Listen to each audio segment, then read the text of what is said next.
Hey guys, welcome back to my channel. My name is Sarah and I post cooking videos. On Sunday I have what's for dinners, and then I just post random recipes and stuff in between. If you're into that sort of thing and you enjoy my content, be sure to subscribe to my channel, hit the notification bell, and like this video, and I will have all the recipes linked below. The first thing I have for y'all is a cheeseburger soup that was absolutely delicious. I cannot wait to make this one again. It's something my mom sent me and I knew I had to try it. So first you're going to dice up 4 potatoes peeled, about a small onion, about a cup of diced onion, and then you're going to shred up a cup of carrots. For me, it ended up being 2 medium to large sized carrots and a half a cup of diced celery.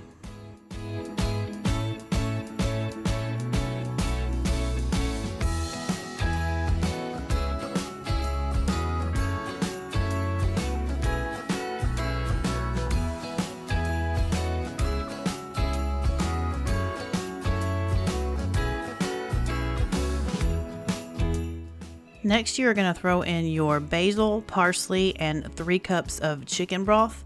I use the Knorr's bouillon stuff, so here I'm putting in the water, and then I will be tossing in that seasoning, and you're going to cook it on low for 6 hours.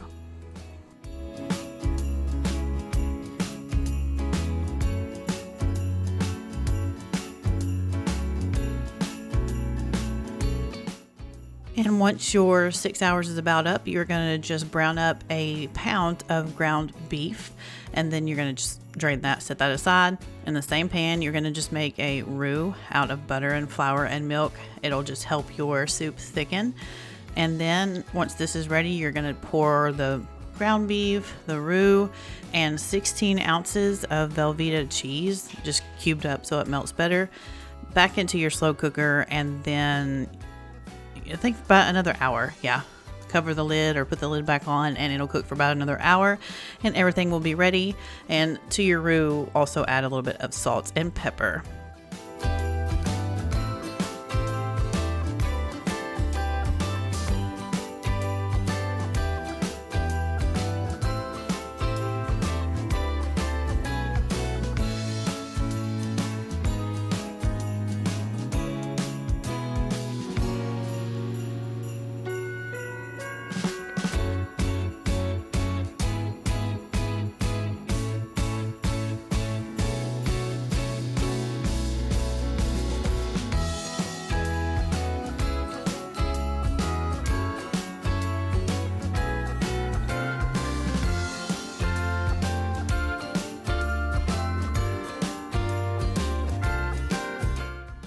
Highly recommend this one. Like I said, it was our first time trying it, and it was so rich and creamy, and just everything about it was perfect. I wouldn't change a thing from that recipe.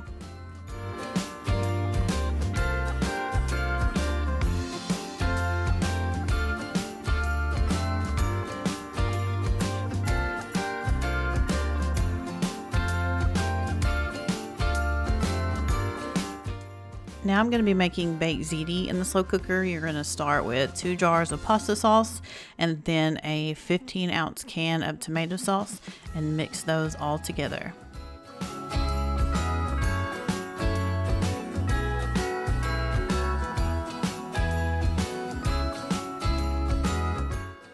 And now you're going to mix together 2 eggs and a 15-ounce container of ricotta cheese and a little bit of basil and parsley as well.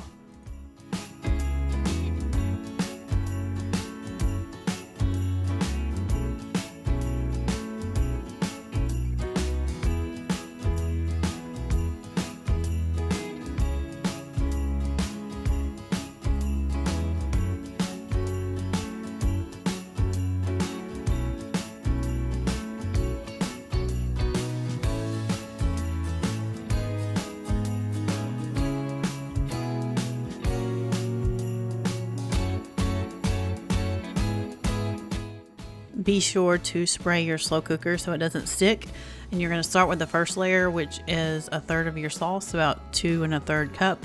and then you're going to pour in 1/3 of your noodles, which can be ziti or penne, and then you're going to just spoon over half of your ricotta cheese mixture, and you can spread it. The recipe, that's what she did, and it did seem like it'd be a whole lot easier. And then you're going to sprinkle on about a cup of Parmesan cheese, and then you're going to just repeat those layers until everything is used up.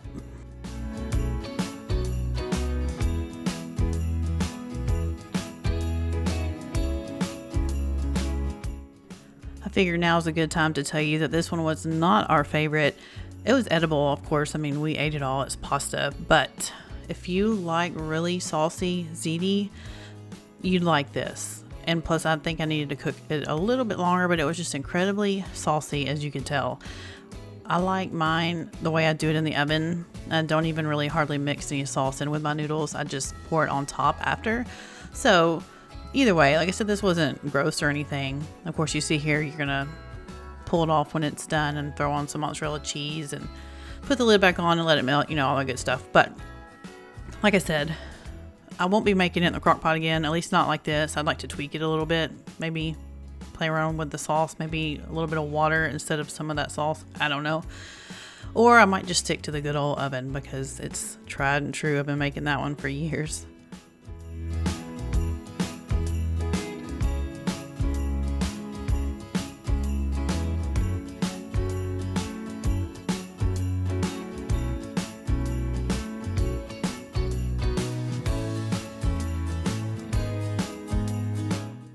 And now I've got a delicious loaded potato soup for you. You're just going to dice up a small onion or half of a large one, and then you're going to dice up 4 russet potatoes as well.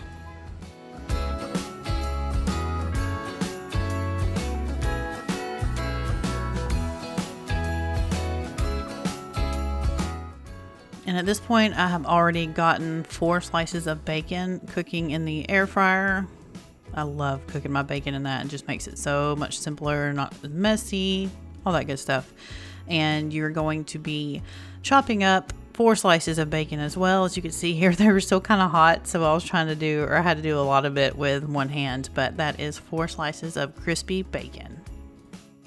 You'll have to let me know if you have a favorite bacon. It is right over here in this house. That is just the absolute best in my opinion. All right, well, when that is ready, you're going to throw it all in your slow cooker. Throw in some minced garlic, 2 tablespoons of butter, sprinkle in some thyme. It actually called for fresh thyme, but I didn't have any. And the recipe didn't call for this, but I threw in some seasoned salt because it just makes everything better in my opinion. And then you're going to throw in 3 cups of chicken broth, cover it, and cook it on low for 6 hours.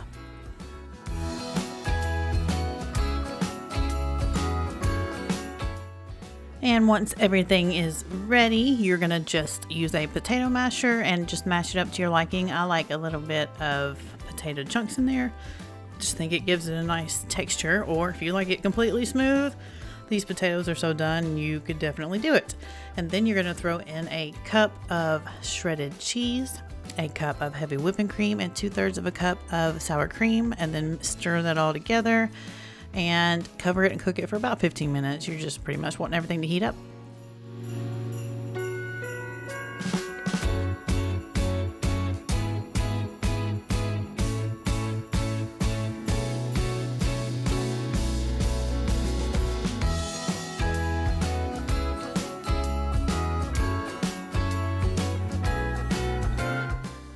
Then I just put in a little bit of fresh ground pepper and some salt, stirred it up, and it was ready. Obviously, I topped it with some shredded cheese, and I made some more bacon and crumbled it up, and it was so good. Don't mind my thumbnail. I was just crushing up all that bacon with my hands, and I didn't even check, and I know that looks dirty, but it is what it is.